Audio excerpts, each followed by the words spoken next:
बाबा हमें मनसा और वाचा के मेल का जादू मंत्र समझा रहे हैं, है ना। लेकिन मनसा और वाचा के मेल के जादू मंत्र से भी पहले हमें मनसा शक्ति के बारे में आज अंडरलाइन करा रहे हैं। और जब से हम ज्ञान में आते हैं, मनसा शक्ति या संकल्प शक्ति के बारे में हम समझते हैं। सबसे पहली चीज़ थॉट पावर ही हम समझते हैं जब हम बाबा के पास आते हैं। पर कितना भी समझते हुए भी क्या हम उस ज्ञान के स्वरूप में रहते हैं, है ना। क्योंकि ये जो मनसा संकल्प है और संकल्प से सृष्टि बनती है, इस बात को जानते हुए भी क्या हम सच में अपनी संकल्प शक्ति का सदुपयोग कर पाते हैं, है ना। क्योंकि अभी भी अगर पूछा जाए तो मनसा संकल्प आज जैसे बाबा ने लक्ष्य दिया कि मनसा किस में बिजी रहे, शुभ भावना और दुआएं देने में। कौन कौन है जिनकी मनसा सिर्फ शुभ भावना और दुआएं देने में बिजी रहती है। शुभ भावना और दुआएं देना। हालांकि ये जो बात है, ऐसा कोई नहीं बैठा है जिसको मालूम नहीं है। मुझे याद है प्रकाश मणि दादी जी को जब अंत में जब दादी की कर्मातीत स्थिति आने लगी थी, उस समय पर जब दादी को पूछते थे, दादी आपका पुरुषार्थ क्या है, आजकल तो दादी कहते थे दुआएं दो दुआएं लो, है ना। तो ये जो जैसे जैसे बाबा कहते हैं ना, बुद्धि का ताला खुलता जाता है और जितना आत्मा तपस्या करती है श्रीमत पर, तो धीरे धीरे वो जो तपस्वी अवस्था जिसमें ये बातें जो हम शुरू से जानते हैं वो धारणा में आती हैं कि सारे दिन मनसा को बिजी रखना है दुआएं देने और दुआएं लेने में। और बाबा आज कहते शुभ भावना और दुआएं, हर चीज़ को शुभ भावना, हर संकल्प में शुभ भावना। कोई भी संकल्प शुभ भावना के बिना ना हो, कोई भी संकल्प दुआओं के बिना ना हो, ऐसी स्थिति हमें बनानी है। और आज बाबा ने बहुत अच्छा समझाया कि ऐसा करने से मन की हलचल समाप्त हो जाएगी, पुरुषार्थ से कभी दिल शिकस्त नहीं होंगे और संगठन में कभी घबराएंगे नहीं, है ना। ये तीन चीज़ें, मन की हलचल समाप्त हो जाएगी। आप सोचो कि ये जो मन है सारे दिन हलचल में रहता है और इस हलचल के कारण जो मन की जो स्थिति है वही जीवन की अवस्था बनती है। तो जीवन में भी जो हलचल है वो मन की हलचल के कारण होती है ना। मैं आपको आज ही की एक बात बताती हूँ। एक बहन जो है आई थी, तो उसको कुछ मानसिक रोग है, अभी वो ट्रीटमेंट ले रही है कोई इलनेस का। तो ऐसे मुझे कहती कि मैं आपको एक बात बताऊं, ये मुझे कैसे हुआ। तो मैंने कहा बताओ। तो कहती कि मेरी माँ को जब मैं 21 वर्ष की थी तो मेरी माँ को ये बीमारी हो गई थी और अभी मैं 35 की हूँ।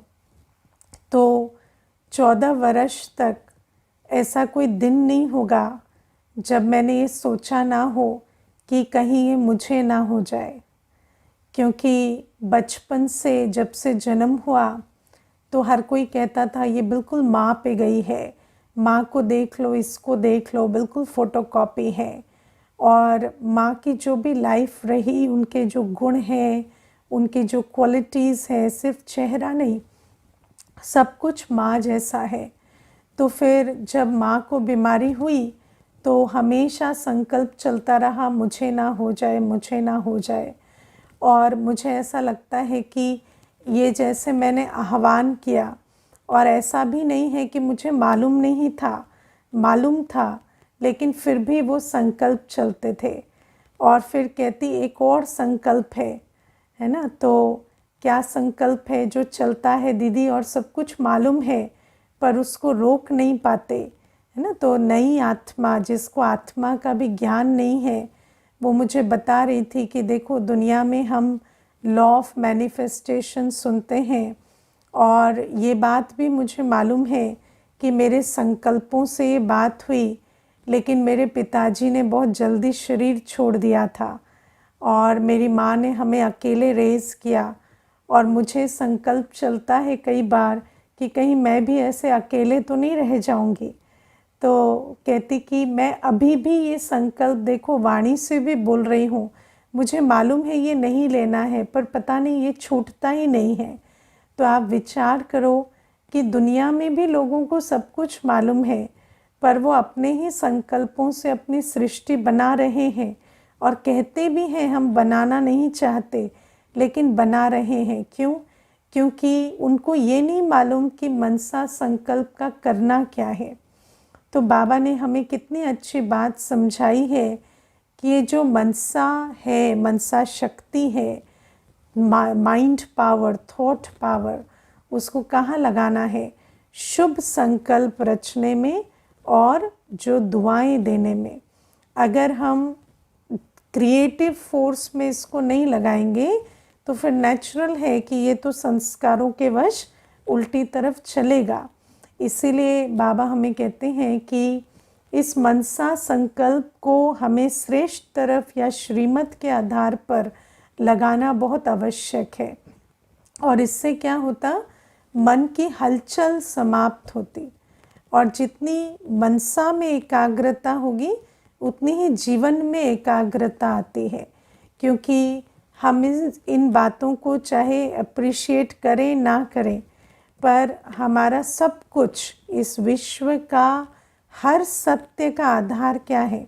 आत्मा की स्थिति, आत्मा के संकल्प।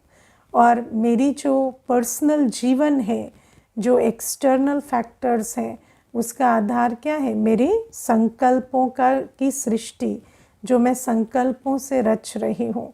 तो बाबा हमें कहते कि मन की हलचल समाप्त हो जाएगी। दूसरी बात बाबा कहते पुरुषार्थ से कभी दिल शिकस्त नहीं होंगे, क्योंकि पुरुषार्थ तो करते हैं, पर जैसे पुरुषार्थ कैसा है कि मानो बाबा की याद में बैठे हैं, या शुद्ध भोजन खा रहे हैं, या पवित्रता की धारणा कर रहे हैं, सेवा कर रहे हैं, पुरुषार्थ भी कर रहे हैं, लेकिन दूसरी तरफ मनसा संकल्पों से उल्टी सृष्टि भी रचते जाते हैं। तो क्या होता? पुरुषार्थ का जो बल और फल मिलना चाहिए वो मिलता नहीं, और फिर पूछते हैं हम तो सब कुछ कर रहे हैं पर फिर हमें रिजल्ट क्यों नहीं मिलता? तो भाई अपने आप से पूछो क्यों नहीं मिलता, है ना। तो ये जो फिर पुरुषार्थ से दिल शिकस्त होते हैं, कहते हमें नहीं लगता कि कोई फ़ायदा है, इतना कुछ कर रहे हैं लेकिन उसका फल और बल ही नहीं मिल रहा। मैंने पहले भी सुनाया है, एक बहन थी बहुत सेवा करती, लेकिन इतनी सेवा करते हुए भी उसकी जो स्थिति है वो ठीक नहीं रहती। तो कई बार मेरे मन में आता, मैं बाबा को भी कहती, बाबा सेवा से तो प्रत्यक्ष फल मिलता है, खुशी और शक्ति, इसको खुशी शक्ति क्यों नहीं है? ठीक है बाकी चीज़ें नहीं है जीवन में, कोई बात नहीं, लेकिन खुशी शक्ति कैसे नहीं है? लेकिन जैसे जैसे और थोड़ा नज़दीक आए और वो अपनी बातें बताती, तो ऐसा लगता जैसे हर संकल्प में, जैसे है ना कई विकारों का समावेश, ईर्ष्यावश संकल्प, भयवश संकल्प, घृणावश संकल्प, क्रोधवश संकल्प, इतने संकल्प रच रही है। तो फिर ऐसे दिल में आया कि अगर ये संकल्पों का जो ड्रेनेज है वो ख़त्म नहीं होगा तो जमा का खाता कैसे बनेगा? इसीलिए ये जो पुरुषार्थ में दिल शिकस्त होते हैं, तो पुरुषार्थ में दोनों बातों का बहुत महत्व है। जो करना चाहिए वो करें, और जो ना करना चाहिए वो ना भी करें ना, क्योंकि कई बार जो करना चाहिए वो कर रहे हैं, लेकिन जो नहीं करने के लिए बाबा ने कहा कि मनसा संकल्पों को कभी विकारों के वश नहीं चलाना, उसका ध्यान नहीं रख रहे, तो ऐसा होता कि थोड़े समय के बाद पुरुषार्थ की विधि पर क्वेश्चन मार्क लगा देते कि ऐसे पुरुषार्थ से क्या फ़ायदा जो कुछ भी नहीं मिल रहा, ना खुशी आ रही ना शक्ति आ रही। तो आप खुद सोचो कि ऊपर से नल भर रहा है, नीचे से छेद है, पानी निकल रहा है, तो नेचुरल है कि बाल्टी तो भरेगी नहीं। तो ये भी बात है। तीसरी बात जो और भी बहुत इम्पोर्टेंट है कि संगठन में कभी घबराएंगे नहीं। आप देखो आजकल बहुत लोग कहते हैं हमें सोशल एंग्जाइटी होती है ना, और किनारा करते हैं। एक बहुत ऐसा फिनोमेना आ गया है कि हर व्यक्ति जो है आज किनारा करके चलना चाहता है।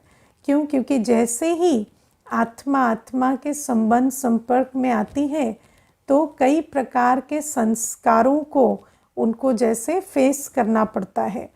और आप देखो चाहे वो छोटा संगठन हो, परिवार का हो, ऑफिस का हो, कई आत्माएं ऐसी होती हैं, बहुत अच्छे वर्कर्स होते हैं, बहुत अच्छा काम जानते हैं, अपनी फील्ड में एक्सपर्ट होते हैं, लेकिन ऑफिस में संगठन में ना चल पाने के कारण जॉब्स नहीं कर पाते। कई ऐसे होते हैं सोसाइटी में नहीं चल पाते, क्योंकि सोसाइटी में भी है ना, जब ग्रुप में आते हैं तो कई प्रकार की आत्माओं के कई प्रकार के संस्कार देखकर घबराते हैं। तो बाबा हमें कहते हैं ये जो सारी घबराहट है, ये जो संगठन में घबराहट होती है, चाहे ईश्वरीय परिवार में भी तो भांति भांति के हैं ना। ऐसा तो नहीं है कि सब एक मुरली सुनते हैं तो एक जैसे हैं, है ना। मुरली सब एक सुनते हैं, लेकिन है तो सब वैरायटी। तो ये जो संगठन है, विभिन्न प्रकार के संगठन में जब हम जाते हैं, आप में से कौन कौन संगठन में मर्यादित और फियरलेस रह पाते हैं है ना। आप देखो कि एक होता है मर्यादा तोड़ के चलना संगठन में, तब तो क्या होता है, सोशल एक्सेप्टेंस होती है। लेकिन अगर आप मर्यादा में भी चलना चाहते हैं और फिर भय भी ना हो, निर्भय होकर चलना चाहते हैं, कोई घबराहट नहीं, तो उसके लिए भी मनसा शक्ति बहुत इम्पोर्टेंट है। क्योंकि मनसा में क्या होता है, छोटी बात को बड़ा बनाना, ये मन की बहुत अच्छी क्वालिटी है ना, विशेषता है। तो क्या होता है कि कोई छोटी सी भी बात होती है, किसी ने आपको रिकग्नाइज़ नहीं किया, किसी ने आपको एक्नॉलेज नहीं किया, किसी ने आपको ओम शांति नहीं किया, नमस्ते नहीं किया, किसी ने आपको ऐसे टेढ़ी आंख से देख लिया, किसी ने आपके पीछे दो बातें कर ली, किसी ने आपके सामने दो बातें कर ली, तो इन सारी बातों से क्या होता कि पीछे हटने का संस्कार जागृत होता कि भाई हमें नहीं जाना, हमें इन बातों में नहीं पड़ना। आप उन बातों में मत पड़ो, लेकिन आपको वहाँ से भागने की क्यों ज़रूरत पड़ती है ना। तो ये जो अंदर घबराहट होती है संगठन में चलने में, ये भी क्यों होती है, क्योंकि मनसा शक्ति में हम सदा शुभ भावना से या दुआओं से काम नहीं ले पा रहे, कुछ और बातें भी मनसा संकल्पों में आ जाती हैं।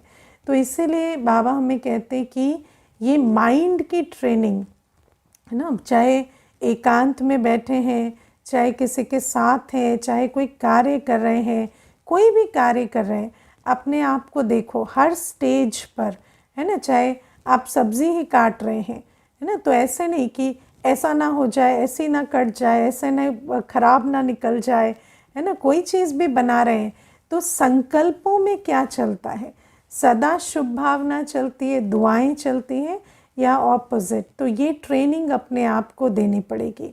और फिर बाबा कहते हैं जिन बच्चों के अंदर इतनी अच्छी संकल्प शक्ति होती है, वो बच्चे जब वाचा की सेवा भी करते हैं तो उससे बहुत सफलता मिलती है। क्योंकि संकल्प शक्ति ऐसे नहीं है कि जब आप वाचा सेवा कर रहे हैं तब सोचें कि अच्छा हमें सिर्फ श्रेष्ठ संकल्प चलाने हैं, नहीं। क्योंकि संकल्प तो संस्कारों से आएंगे, और अगर वो संस्कार नहीं बदले हैं, अपने संकल्पों की जो लहर है उसको आपने परिवर्तन नहीं किया है, तो वाचा सेवा करते हुए भी कई प्रकार के संकल्प जो हैं वो चलने लगेंगे। और फिर वाचा से तो कह रहे हैं आप एक आत्मा हैं, लेकिन अंदर चल रहा है क्या ही आत्माएं कैसी हो गई हैं आजकल आत्माएं, है ना। आजकल तो ज्ञान किसी को सुनाना ही मुश्किल हो गया है। तो एक तरफ ज्ञान भी सुना रहे पर अंदर ऐसे भी चल रहा है। तो ये भी क्या है कि उनको तो आप आत्मिक स्थिति में स्थित करना चाहते हैं, लेकिन अंदर आपके ही आत्मिक दृष्टि या आत्मिक वृत्ति नहीं है। तो बाबा हमें कहते हैं कि ये जो सक्सेस है, जो सेवा की सक्सेस, जिसमें हम कहेंगे कि किसी आत्मा को आपने आत्मा का ज्ञान दिया, बाबा का की समझ दी, तो उस आत्मा का बुद्धि योग बाबा से जुड़े, उसको रियलाइजेशन हो कि सचमुच मैं आत्मा जो हूँ, मैं अपने शरीर से, ब्रेन से, मन से, बुद्धि से सबसे न्यारी इसकी मालिक हूँ, और आत्मा अपने स्वमान में स्थित हो सके, उसके लिए ये मनसा वाचा का जो मेल है, जो जादू मंत्र की तरह काम करता है, वो होना चाहिए। और ये सिर्फ ज्ञान की सेवा के लिए नहीं है, लेकिन ज्ञान तो हर चीज़ में है ना। अगर आत्मा ज्ञान स्वरूप है और उस ज्ञान स्वरूप में वो चाहे व्यापार कर रही है, व्यवहार में आ रही है, या परिवार संभाल रही है, या अलौकिक सेवा में है, किसी भी क्षेत्र में जब आप कोई भी बोल बोलते हैं तो आप चाहते क्या है, उस बोल से सिद्धि मिले ना। मानो आप बच्चे को ही कह रहे हैं चलो पढ़ लो, या आप बिजनेस किसी और को कह रहे हैं, बिजनेस में कह रहे हैं कि आप हम पे ट्रस्ट करके देखो, हम आपको डिलीवर करेंगे टाइम से। तो आप चाहते क्या है कि वो आपकी बात जो है वो सिद्ध हो। तो उस सिद्धि के लिए क्या चाहिए, ये जो मनसा शक्ति का फाउंडेशन बहुत स्ट्रॉन्ग चाहिए। तो ये जो बात है ये हमें बहुत अटेंशन बाबा आज दिला रहे हैं। और स्पेशली जो सेवा है, जो बाबा कहते अब प्रजा तैयार करने की और राजधानी तैयार करने की सेवा है, उसके लिए खास हमें मनसा शक्ति पर बहुत अटेंशन देना है। और जैसे मैंने आपको कहा, बहुत बेसिक लेवल पर भी अपने शरीर की, अपनी ब्रेन की, अपने संबंधों की, हर चीज़ की सुरक्षा होती है इस मनसा शक्ति के श्रेष्ठ होने से। नहीं तो क्या होता, हर बात का असर शरीर पर भी आता है, ब्रेन पर भी आता है, संबंधों पर भी आता है। कई बार हम कहते हैं हम इनके लिए क्या नहीं करते, लेकिन ये संबंध बिगड़ता ही जा रहा है। क्यों? क्योंकि आप अपनी मनसा को चेक करो, अंदर दुआएं निकलती हैं, अंदर शुभ भावना है, या हमेशा उस आत्मा के प्रति, सबको तो आत्मा समझ रहे, उसको आत्मा ही नहीं समझ रहे, उनके प्रति कोई दुआएं ही नहीं है, कोई शुभ भावना ही नहीं है, है ना। ऐसा लगता है कि ये निकल जाए ना जीवन से, तब जाकर हम आत्मा का पाठ पक्का कर सके।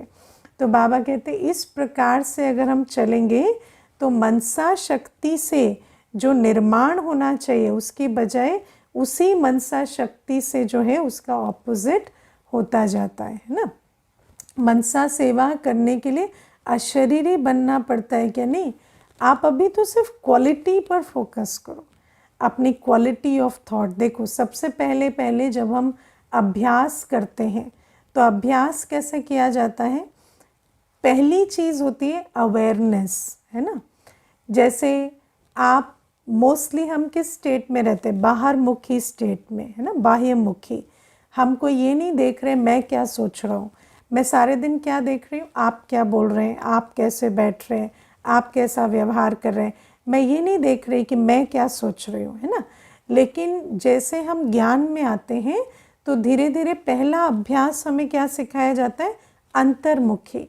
बीच बीच में चेक करो कि मैं क्या सोच रहा हूँ, मेरी बुद्धि कहाँ है, मैं किसको देख रहा हूँ, मेरे अंदर क्या संकल्प चल रहे हैं। तो ये जो अंतर्मुखता का अभ्यास है, ये सबसे पहला अभ्यास है ना। बाहर से डिटैच करो, अपने अटेंशन को अंदर लेकर जाओ, चेक करो कि मेरे अंदर क्या संकल्प चल रहे हैं, मेरी बुद्धि कहाँ भटक रही है या बाबा की याद में है। और जब हम ये अभ्यास पहले शुरू करेंगे तो उस समय पर आप नोटिस करेंगे कि बुद्धि जो है भटक रही है, बुद्धि तो कल में अटकी हुई है, बुद्धि तो उस आत्मा में अटकी हुई है, बुद्धि तो उस इंसिडेंट में अटकी हुई है, या मन में जो है वो उल्टे सुल्टे संकल्प चल रहे हैं। तो जब आप उसको डिटेक्ट करते हैं ना, तो वहाँ पर आप चेंज करो, क्योंकि चेक के बिना चेंज नहीं होता। तो सबसे पहले चेंज के लिए चेकिंग की आदत डालनी होती है। अब हम सारे दिन क्या करते हैं? चेक बाहर कर रहे हैं तो चेंज का पुरुषार्थ भी बाहर कर रहे हैं, है ना। लेकिन जो बाबा हमें सिखाते हैं कि सबसे पहले अंतर्मुखी होकर अंदर को चेक करना सीखो। मैं एक आत्मा हूँ, मेरा मन क्या सोच रहा है, मेरी बुद्धि कहाँ है, मेरी आँख क्या देख रही है, मेरे कान क्या सुन रहे हैं। अपनी जिम्मेवारी लो कि मेरी कर्मेंद्रियों और मेरी सूक्ष्म इंद्रियों की मैं मालिक हूँ, तो मेरी राजधानी ठीक चल रही है, मेरी इंद्रियां कर्मेंद्रियां ठीक ऑर्डर प्रमाण चल रही है। और जब चेक करेंगे तो पता चलेगा नहीं ये उल्टी सुल्टी चल रही है, तो फिर उनको काबू में लेकर आओ। नहीं, मनसा में ये नहीं, ये सोचो, बुद्धि को वहाँ से हटाओ और बाबा की याद में लगाओ। बुद्धि को कहो कि आप उस चीज़ को बढ़ाना चाहते हो, बुद्धि जाएगी ना, वो आत्मा तो ऐसा व्यवहार करती है। तो आप अपने को पूछो, wherever attention goes energy flows and that thing grows. जहाँ आप ध्यान लगाएंगे वो चीज़ बढ़ेगी। आपको उसको बढ़ाना है, नहीं बढ़ाना है, तो फिर बाबा की याद में बैठो। तो बुद्धि से, मन से ऐसे बात करके आपको उसको ट्रेन करना पड़ता है। फिर धीरे धीरे जितना आप चेक एंड चेंज करेंगे तो ये अभ्यास बनता जाएगा। और जैसे जैसे अभ्यास बनेगा तो फिर नेचुरली, जैसे अभी हमारे अंदर नेगेटिव थॉट या बुद्धि का भटकना नेचुरल हो गया। कोई हम प्लान नहीं करते कि अभी मुझे आधा घंटा बुद्धि को भटकाना है ना, या आधा घंटा मुझे नकारात्मक संकल्प चलाना है, ऐसा नहीं प्लान करते ना। तो ऐसे ही फिर ये जो शुभ भावना, दुआएं देना, ये जैसे अभ्यास में आ जाएगा और ये एक प्रैक्टिस बनती जाएगी। लेकिन इसके लिए सबसे पहले बीच बीच में चेक एंड चेंज, इसके लिए ट्रैफिक कंट्रोल की विधि है। लेकिन मैं समझती हूँ कि जब भी आपका अटेंशन जाए, अंतर्मुखी होके अपने आप को पूछो, मैं क्या सोच रहा हूँ, मेरी बुद्धि कहाँ भटक रही है। ठीक है, तो ये पहली चीज़। दूसरी चीज़, आज जो वाणी में एक बात आई है कि ये दुनिया जो है ये भव सागर है, भय का सागर है। और ये जो भय का सागर है, इसके लिए हम भगवान को कहते हैं कि आप हमें भव सागर से पार करो, इस भय के सागर से पार करो। और बाबा हमें कहते हैं कि हर आत्मा, क्योंकि 5 विकारों के अधीन है, इसीलिए ये दुनिया जो है भय का सागर है। अब इसमें हमें एक बहुत सूक्ष्म कर्म की गति समझनी है।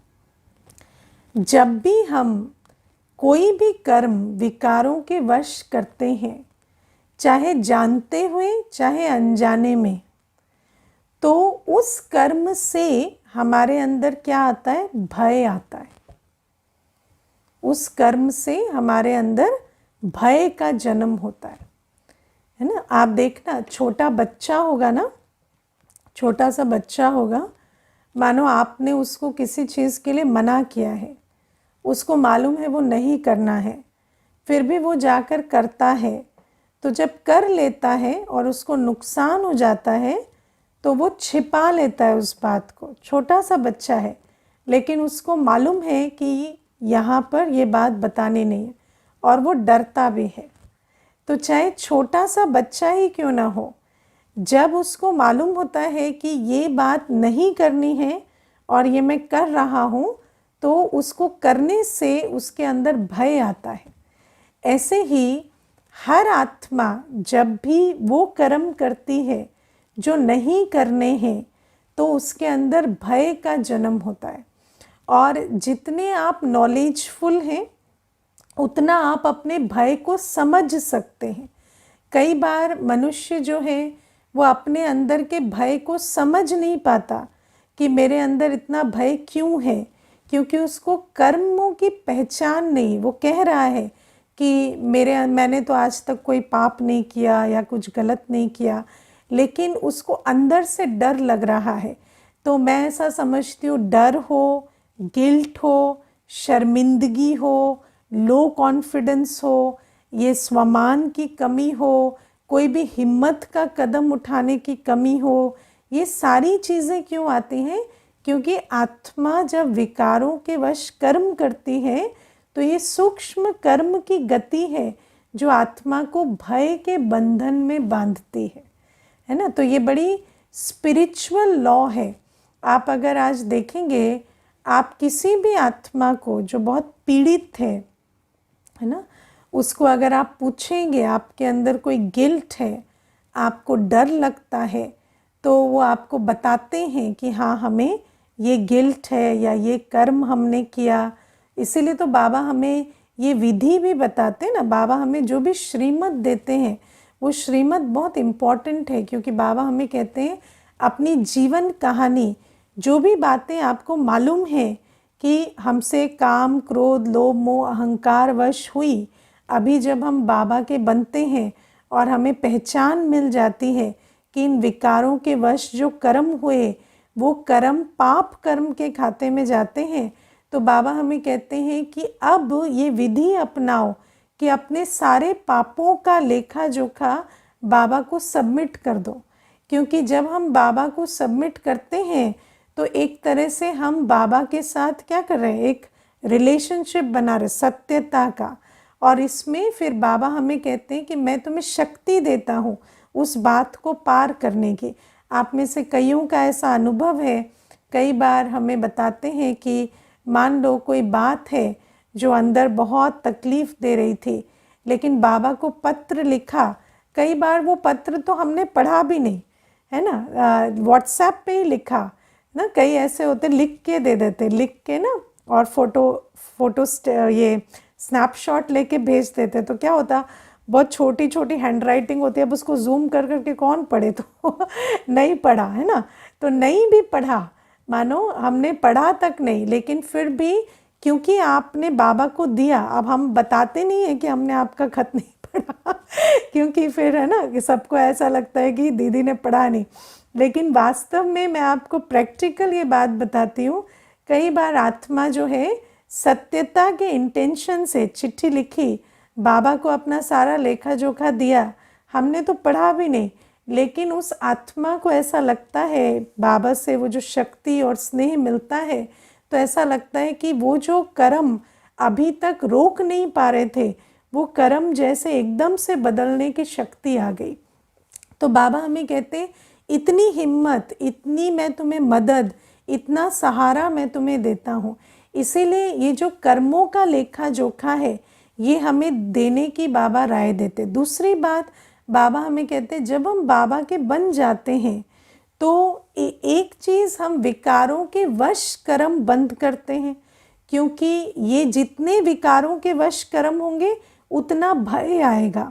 और सबसे बड़ी बात क्या है, मनुष्य आत्मा को उसके कर्म बंधन से कोई दूसरा नहीं छुड़ा सकता, सिर्फ उसके अपने कर्म बंधन से वो अपने कर्मों के द्वारा ही छूट सकती है ना। मानो आपने मुझे बता दिया कि दीदी मेरे से ये पाप हो गए, मैं आपको कह भी दूँ, मानो कि चलो आपको कोई दोष नहीं लगेगा, लेकिन क्या दोष नहीं लगेगा? लगेगा ना, क्योंकि वो तो कर्म की गति है।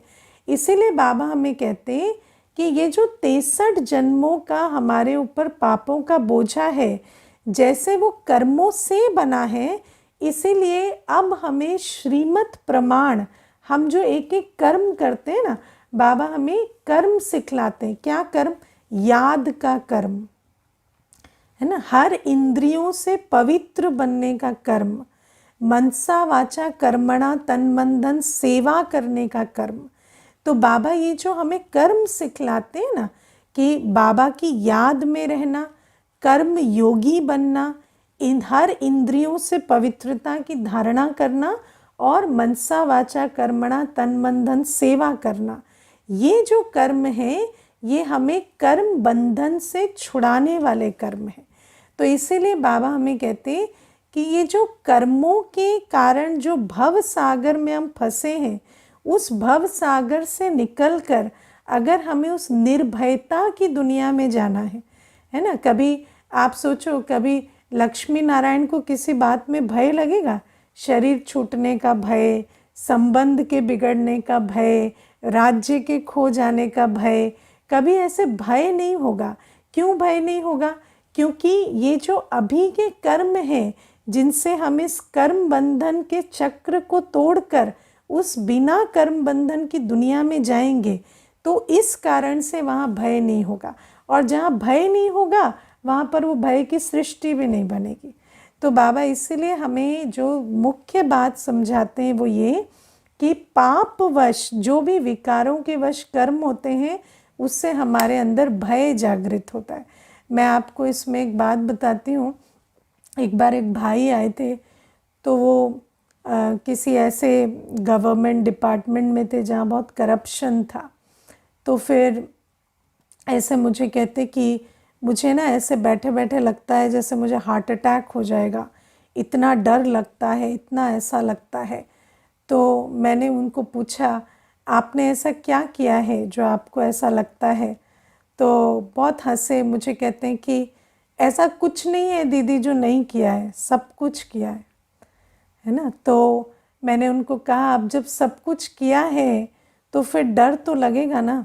तो कहते हैं हाँ, और ये डर ऐसा हो गया है अब कि जैसे खाली कमरे में भी लगता है कि भूत दौड़ रहे हैं मुझे खाने के लिए, या छोटी छोटी बातों में इतनी घबराहट होती है कि बात मत पूछो। तो ये जो बातें हैं ये मैं आपको प्रैक्टिकल जो आत्माओं के अनुभव सुना रही हूँ। और जैसे जैसे उस भाई ने जो श्रीमत पर एक एक कदम बढ़ाया है ना, चाहे छोटी छोटी सेवाएं ही की, मैं आपको इतना भी बताती हूँ, छोटी छोटी सेवाएं ही की, तो उसी से उनको लगता है कि मेरे सर पर बाबा का हाथ है और कुछ भी हुआ तो मुझे बाबा मदद करेंगे। तो ये जो कॉन्फिडेंस है ये कैसे आता है? कर्मों से आता है। जैसे कर्मों से हम कर्म बंधन में फंसते हैं, ऐसे ही कर्मों के द्वारा हम कर्मातीत बनते हैं। और जब हम विकारों के वश कर्म करते हैं तो कर्म बंधन में फंसते हैं, और जितना हम श्रीमत पर कर्म करते हैं तो हम कर्मातीत बनते हैं। यह है स्पिरिचुअल लॉ जो बाबा हमें समझाते हैं।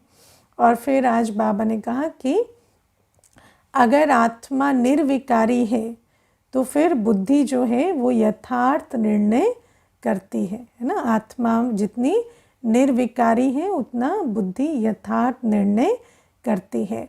और आत्मा निर्विकारी कैसे बनती है ना? क्योंकि आप देखो, हर कोई चाहता है कि हमारी बुद्धि अच्छी हो, हमारे से निर्णय अच्छे हो, है ना।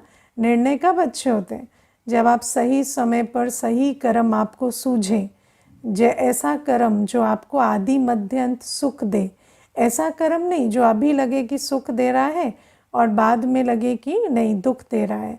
तो ऐसा कर्म नहीं, जो आपको आदि मध्य अंत सुख दे, उन कर्मों को कहेंगे हाँ ये यथार्थ निर्णय वाले कर्म है। तो ऐसे कर्म करने के लिए आत्मा को संपूर्ण निर्विकारी होना है, क्योंकि जहाँ आत्मा के अंदर विकार होते हैं वो विकार माया का द्वार बन जाते हैं, है ना। और फिर माया हमसे उल्टे कर्म उन विकारों के द्वारा करवाती है। हम कई बार कहते हैं ना, माया उल्टे कर्म कराती है, कामवश, क्रोधवश। कोई भी कर्म आप अगर विकारों के वश करेंगे तो कल आप उसे रिग्रेट करेंगे। लेकिन वो माया करवाती कैसे है? माया अपने आप नहीं करवाती। बाबा हमें कहते हैं ना, बच्चे गफलत करते हैं तो माया विकर्म कराती है। और बच्चे गफलत क्या करते हैं? बच्चे निर्विकारी बनने की मेहनत नहीं करते, मुरली पर अटेंशन नहीं, विचार सागर मंथन में बुद्धि बिजी नहीं, मन शुभ भावना शुभकामना में बिजी नहीं, आत्मा बाबा की याद में एकाग्र नहीं। तो फिर क्या होगा? ये जो सारे जो विकारों के द्वार हैं ये खुले पड़े हैं और माया उनसे अटैक करती रहती है और उन कर्मों को हम बाद में रिग्रेट करते हैं। अच्छा, ओम शांति।